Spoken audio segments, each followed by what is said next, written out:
Programa Prime Leads.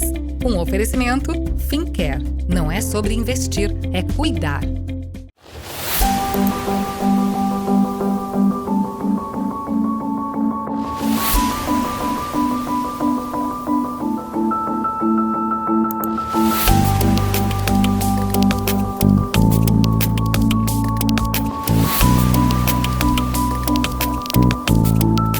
Sejam bem-vindos a mais um programa da Prime TV. Nossa convidada de hoje é a Reni Okuhara. Reni, super obrigado em você ter aceito o convite. A gente tem conversado já há um tempinho, pensado em como a gente pode encontrar oportunidades de construir algo juntos. Sempre uma alegria poder estar com você, conversar com você. Obrigado por ter aceito o convite, estar nesse momento compartilhando com os nossos telespectadores a tua história, teu momento, os teus projetos no futuro. Então, seja bem-vindo. Muito obrigada. Eu que agradeço, o convite, estar aqui com vocês. É um prazer mesmo. Reni, 20 anos trabalhando debaixo de um CNPJ ou de alguns CNPJs e há 13 anos cuidando do seu próprio CNPJ. Como é que está sendo essa história, essa jornada? Como é que foi essa decisão de você deixar de ser executiva para empreender? Os frios na barriga que normalmente dá, continua dando. Como é que está sendo a construção da tua história profissional, Reni? Olha, Luciano, foi muito doido, assim, porque eu sempre trabalhei no mundo corporativo e nunca pensei em empreender. A coisa mais louca é essa, eu sempre fui fazendo, só que eu também nunca fui aquela trabalhadora que só tem isso para fazer. Graças a Deus eu entrei numa das empresas que eu entrei no programa Trainee, era assim, desde que eu batesse a minha meta, eu podia andar pela empresa. E daí eu era curiosa, batia a minha meta e ia andar para a empresa. E nisso eu fui conhecendo outros departamentos, então isso foi muito bom para mim. E também, lógico, assumi outras áreas que não era... eu não ganhava por isso, mas eu falei... Tá aí, vamos embora. Então, assim, fui part-time de SAP, eu fui part-time na época, a gente falava qualidade, que hoje é SG, eu fui entender como que fazia uma análise de crédito, porque eu trabalhava com vendas, eu queria saber como que meus clientes poderiam ter mais crédito para vender mais. Então, eu fui entendendo um pouco o universo da empresa. Isso foi muito interessante, porque daí... A última empresa que eu trabalhei foi uma multinacional, todas eram americanas, então aquele jeito muito... Eu trabalhei também com planejamento estratégico Brasil e América Latina, e daí minha cabeça fez assim, abriu para o mundo, porque daí eu tinha que conversar com as outras fábricas ao redor do mundo. Quando eu terminei, eu tinha que entender como era o mercado da América Latina para esse mercado. Eu tinha que fazer projeção 5 anos, então eu tinha que saber qual que era a capacidade de cada fábrica para poder atender a América Latina, tudo mais. E daí a última empresa foi uma empresa muito interessante, porque foi uma multinacional chinesa. Era para montar uma área comercial, porque eu sempre fui da área comercial, sempre trabalhei com venda, marketing, franquia, até o planejamento estratégico era com a área comercial, depois eu fui assessora superintendente comercial e assessorava ele, inclusive, nos relatórios para o board, que era uma SA. E daí eu falei, tá bom, vamos montar uma área comercial para a empresa. Trabalhava com a AM, ou seja, trazia produtos com a marca terceiros. Aí ele olhou para mim e falou, não, eu quero trazer agora a minha marca própria e para isso eu preciso montar minha empresa no Brasil. Veio montar minha empresa. Eu só sei vender, né? Tá. Ele, não, você dá conta. E lá fui eu, dar conta. E daí, assim, foi uma... hoje eu falo uma grata surpresa, na época eu trabalhava muito, sabe, Luciano? Mas a grata surpresa foi porque, por meio ano, a Operação China bancou a Operação Brasil, então eu respondia para a controller, e a controller, ela no começo não me dava dinheiro. Então, assim, eu falei, bom, já que eu tenho que responder para a controller, vou contratar uma pessoa, a primeira pessoa, um analista financeiro. Não tinha descrição de cargo e salário, não tinha dinheiro para contratar uma empresa de RH. E lá foi a Reni lembrar como funcionava nas grandes empresas que eu tinha trabalhado e comecei a fazer o plano de carreira, já fazia, hoje ele é júnior, depois se for se tornar pleno, depois de um ano tem que ter isso. Quanto a mais vai tendo de salário, já colocava no budget, porque eu era responsável pela toda a empresa, então já ia colocando nas áreas. O que eu fazia? Eu montava a equipe, quando eu via que a equipe estava mais madura, colocava um gerente, daí eu largava, daí eu sabia que eu podia cobrar da equipe e do gerente. E daí ele reportava para mim e eu ia fazendo, estruturando toda a empresa. E isso me deu uma bagagem bem interessante, porque eu Eu brinco que eu me tornei empresária com dinheiro alheio, sendo que eu era cobrada, não era, né, eu faço o que eu quero, porque a controle sempre estava lá em cima da gente. Então, assim, isso foi interessante porque quando eu pedi as contas, e na época eu nem sabia, né? Acabei me auto-boicotando em muitas entrevistas porque por algum motivo dentro de mim não queria mais voltar para o mundo corporativo. Hoje eu sei, na época eu nem tinha ideia que era isso. E decidi montar meu negócio, eu vi que eu tinha essa bagagem. E daí eu montei a minha consultoria em cima dessa bagagem. Eu vi que eu podia trazer tudo aquilo que eu tinha aprendido nas grandes empresas para uma pequena, média empresa. E foi isso que eu fiz no chinês. Então, assim, eu passei por isso. Entendi. Então, quando eu chego para o meu cliente hoje, eu falo, ele fala, não dá certo, só para grandes empresas. Não, dá porque eu fiz. Então, é a maior prova para eles que dá certo. E hoje eu trabalho, a minha consultoria acaba trabalhando com a estruturação do negócio, porque lá nos chineses eu nem sabia o que era a palavra governança na época, mas foi o que eu fiz. Fiz todos os processos, procedimentos, políticas, onboard, tudo, eu deixei tudo muito bem documentado para qualquer pessoa que entrasse conseguisse levar a empresa. Então nada ficava só na minha mão, na minha cabeça, tudo era muito bem documentado e é lógico também fazer toda a gestão. Então quando eu falo isso para o meu cliente, é possível? Eles, não é, é. Daí eu mostro como. Então, isso é uma área que eu faço. A outra, a grande parte dos meus clientes não estou vendendo. Aí eu entro na empresa. 10% é por causa de venda. 90% é alguma coisa da empresa que ela não viu. Pode ser logística, curso, pessoas, qualquer outra coisa que ela não viu.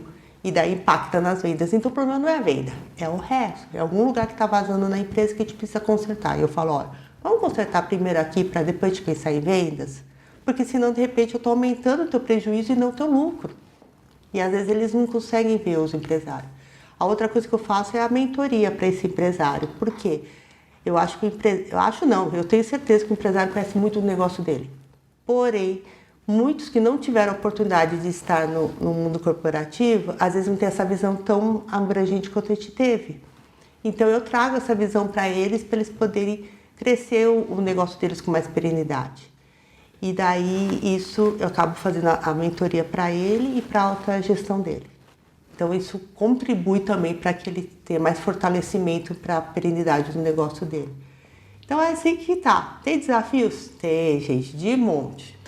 Então você tem de um lado a tua consultoria, qual é o nome da consultoria? É a THJO Plus. Ok, e você também tem o envolvimento ou um outro empreendimento que é uma plataforma. Isso. O que você pode dizer e como é que nasceu essa nova Reni plataforma ao mesmo tempo ao lado dessa consultoria? Como é que foi isso, Reni? Como é que você costurou isso e como é que você, através dessas duas frentes, tem ajudado o mercado hoje? Então, o que aconteceu? Na metade de 2022, uma pessoa virou para mim e falou, Reni, você já é consultora, você já é mentora, por que você não é conselheira? Aí eu me lembrei lá naquela empresa que eu trabalhei, fazia o relatório para o board, para o conselho de administração. Falei, não, eu não quero ser conselheira de administração, não, porque eu tinha que enfrentar, né? Falei, não é isso que eu quero. Eu já tinha visto o curso do IBGC, falei, não é isso que eu quero. Ela falou, não, existe um negócio chamado conselho consultivo, vai atrás.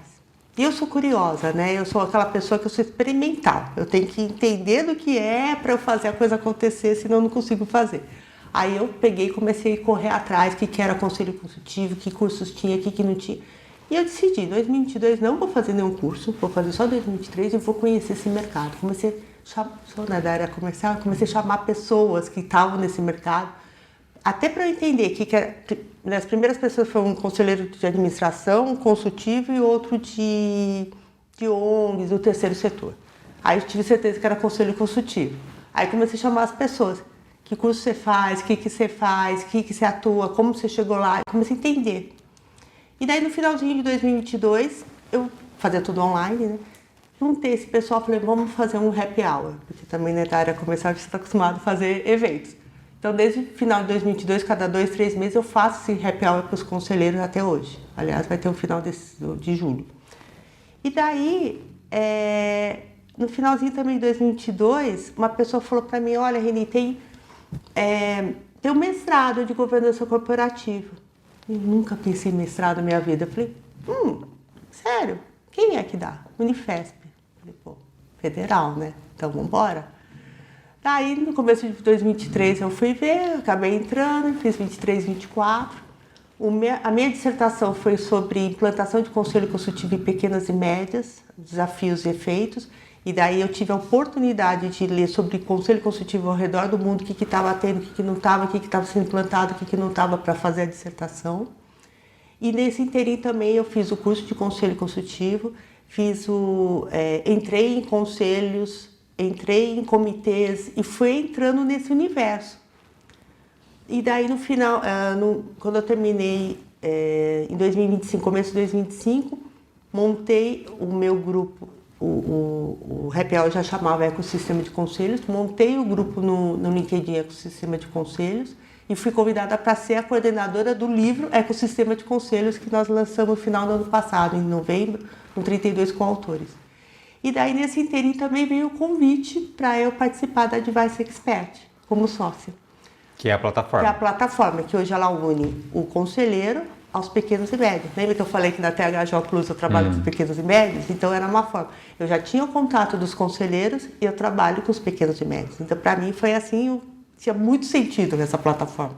E daí para os conselheiros, o que a gente faz? A gente faz uma mentoria de visibilidade para esse conselheiro. Tá. Porque muitas vezes eles não têm essa visibilidade no mercado. Então a gente mostra como ter essa visibilidade. Também em 2025 eu acabei fazendo também o PDEC lá do IBGC, que é o Programa de Diversidade em Conselhos. Então foi muito interessante porque eles, além de você ter toda a parte da governança, né, do IBGC, você tem também uma mentoria, você tem contato com outros conselheiros, então foi muito interessante também, que complementou. E como é que você tem dividido o seu tempo hoje entre esses dois mundos, Reni? Como é que eles, eu acho que eles acabam se complementando, né? Exatamente. Eu acho que o grande desafio é você saber lidar com aquilo que é escasso, que é o tempo, né? Mas antes da gente entrar nesse tema do equilíbrio, que eu acho que é um desafio, eu vou pedir a tua licença para um rápido intervalo. Na volta nós retomamos aqui o assunto com a Reni. Peço a licença de você para um rápido intervalo e nós voltamos no instante.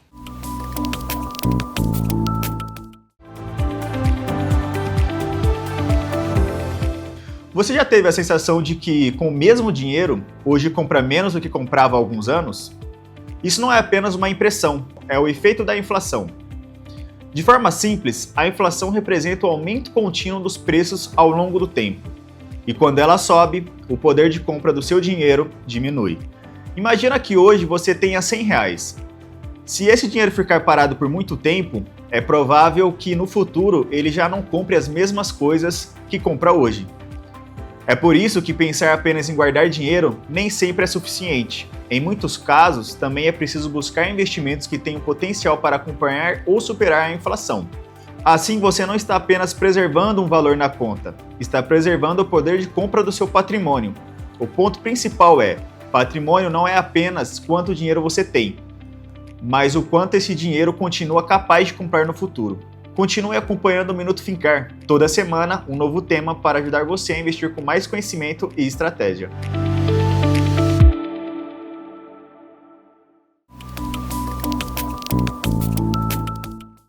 Voltamos. Reni, terminei o primeiro bloco lançando aqui uma questão que é o equilíbrio, né? Porque ainda que eu acho que os dois universos meio que se conversam, mas como é que você se divide hoje na agenda em relação à plataforma, consultoria, mentoria?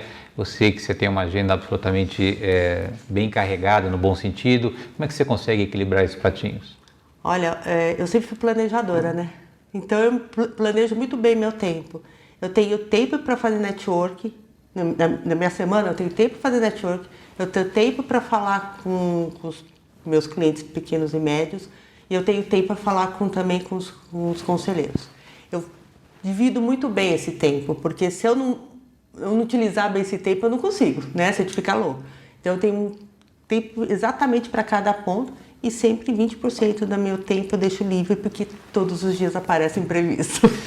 Agora, você trabalhou em grandes empresas americanas, nessa última chinesa, e você, quando virou a chave, decidiu focar em PMEs, pequenas e médias empresas, né? Primeiro, por que você decidiu cuidar desse nicho de mercado? e como é que foi a sua adaptação em poder falar a língua desse povo e se adaptar ao jeitão dos pequenos e médios empresários? Eu decidi trabalhar com os pequenos e médios porque eu vi que eles tinham maior necessidade dessa informação que eu tinha. E outro motivo também é que as grandes corporações, normalmente elas pegam consultorias mundiais.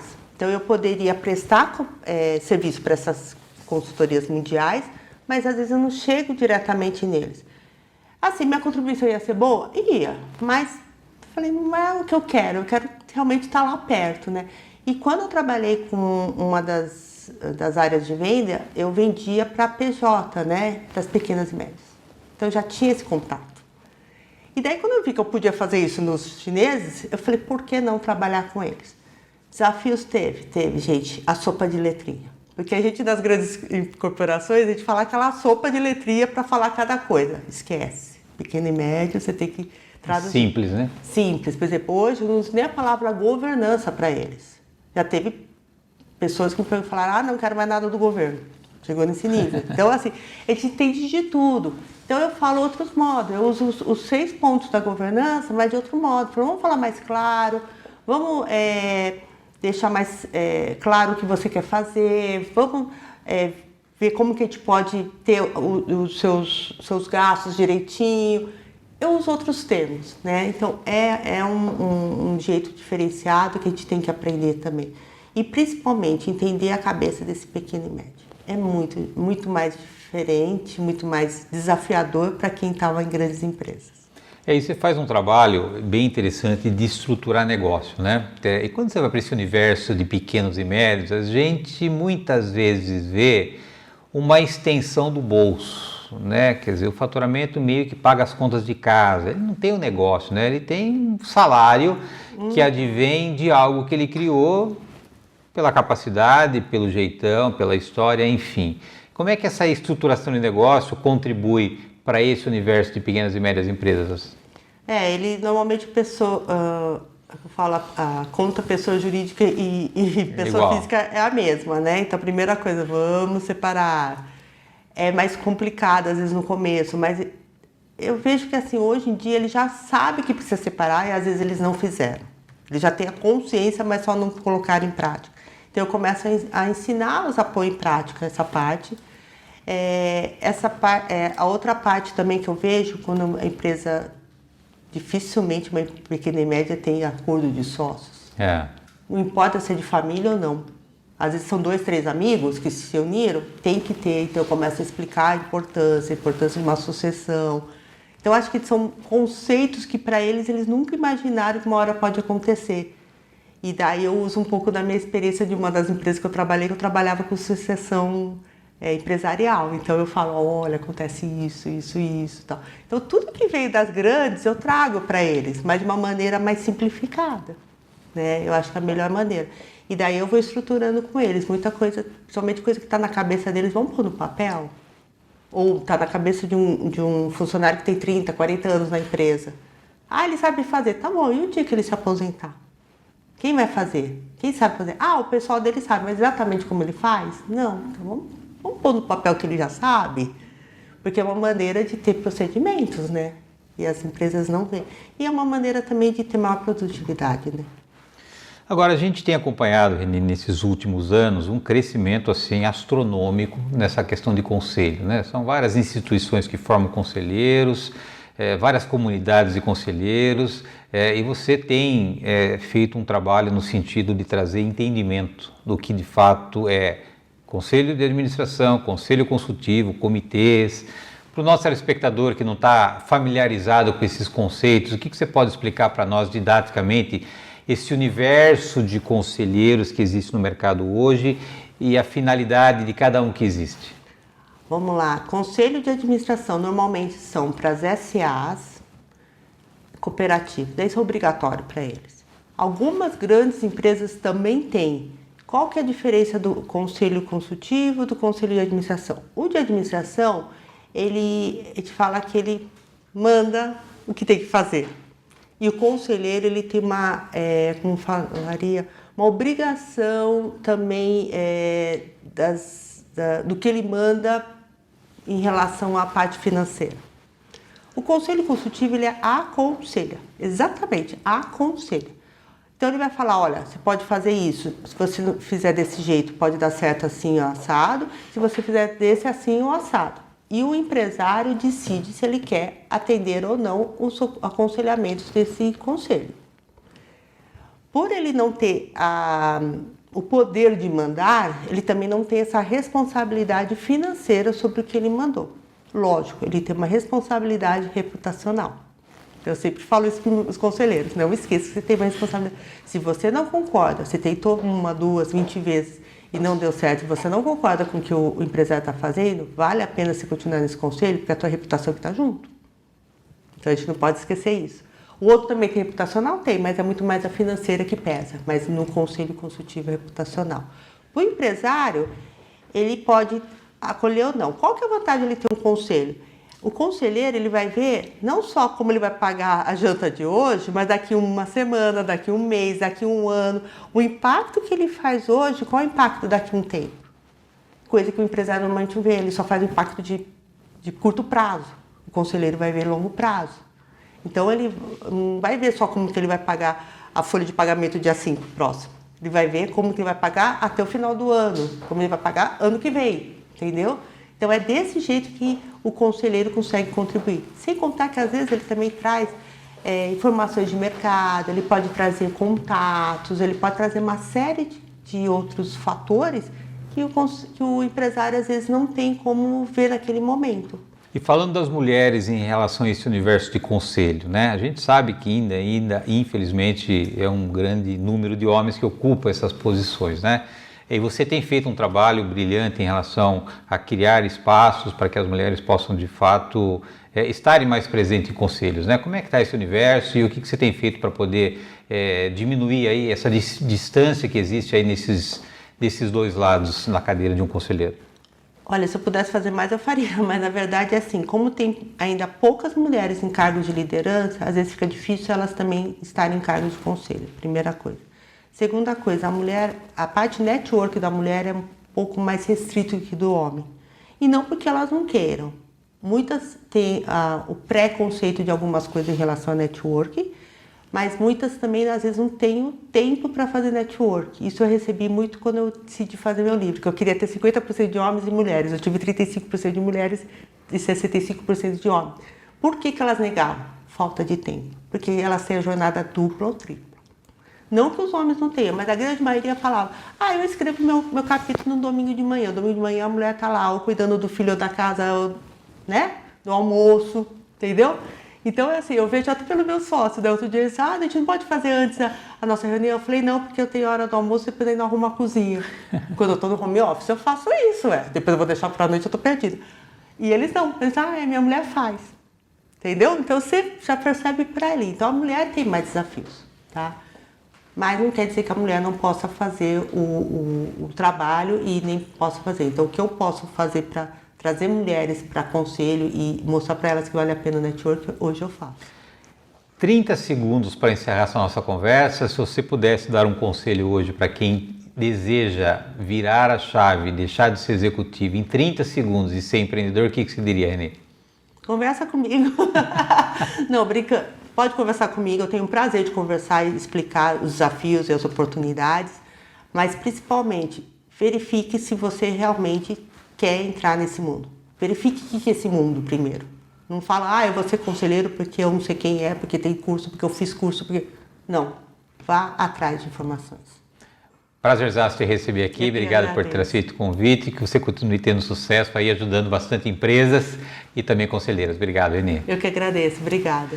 Obrigado, telespectador, pela tua audiência, obrigado por esse encontro semanal aqui na Prime, lembrando que o programa Inédito vai ao ar toda terça-feira, 9h30 da noite. Aguardo vocês na próxima semana. Até lá. Programa Prime Leads. Um oferecimento Fincare. Não é sobre investir, é cuidar.